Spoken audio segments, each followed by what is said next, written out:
What's up guys, Hilmi Arif here, your nomad doctor. So yesterday was my first day of Ramadan, and one of the most painful first day of Ramadan that I've probably ever been in. As you can see, there's no wire in my braces. I actually went to a dentist yesterday and this was the result. Can you see it? But that's not what I'm gonna talk about today. Today I'm gonna talk with you guys on freehold versus leasehold property. Stay tuned.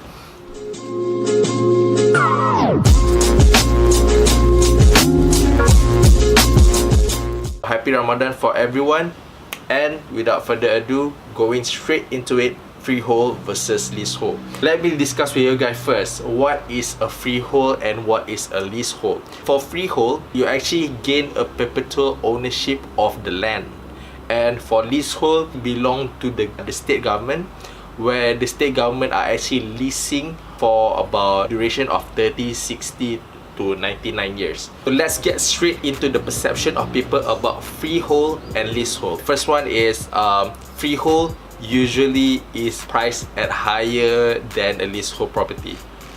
First thing first, you have to know that in terms of property, the land title doesn't necessarily give 100% value towards the property.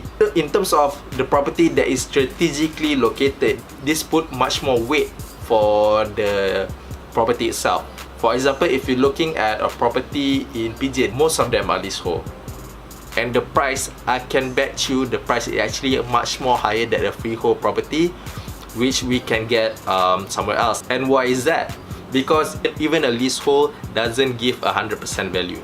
The second perception of Malaysians on our freehold and leasehold property is that, like I said, freehold is a perpetual ownership, and while leasehold belongs to the state government. It is somewhat true. However, both of them are actually subject to Land Acquisition Act 1960, where in terms of the betterment of the government or the country, that they might be able to acquire it from you.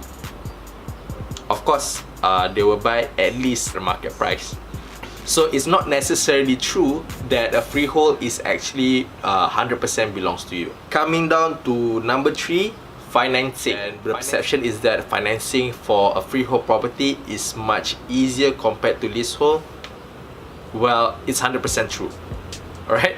So even in terms of acquiring it, like a bank usually would not finance leasehold land title which is below 30 or 60. We might see it in probably property near Sawi Pyramid. I think are approaching about the 70 or 60 years mark. And for freehold, well, there's no timeline. Perpetual ownership actually belongs to you, and for that reason, there's no time limit and there's no financing problem in the way of the bank going to finance you. One thing to take note on this, not just the financing, from buying leasehold property would usually take a longer period of time, like additional 3 to 6 months compared to a freehold. This is because to transfer the ownership, the state government has to actually approve it and sign on the documents for the transfer of ownership between a leasehold property owner to another owner. So those are the main perceptions of people between freehold and leasehold.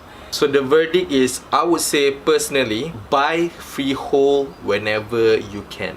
However, the price or the value of a property does not solely belong to whether it is a freehold or a leasehold. It doesn't solely belong to the land title. Alright? The value differs with the facilities that you have around you. Differs with whether it's strategically located.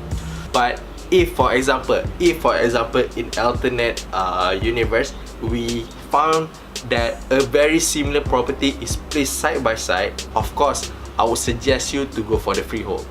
But coming back to this universe, this reality, it's usually not the case.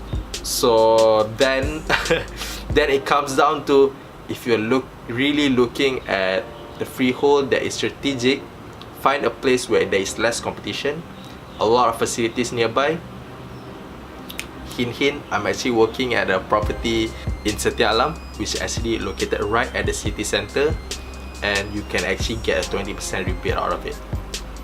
Just give me a call. Alright, there you have it. The difference between leasehold and freehold. There are some things that I think Bumi buyers should know on leasehold properties, and I would like to explain it. If you actually PM me about it, if you guys have any more questions that you want to ask me or my team, do give me a call and let us know. If you're unsure of a certain property, at least me, Vin, or my colleagues from Cornerstone can actually help you with this. Happy hunting, guys. Nomad Doctor VM out.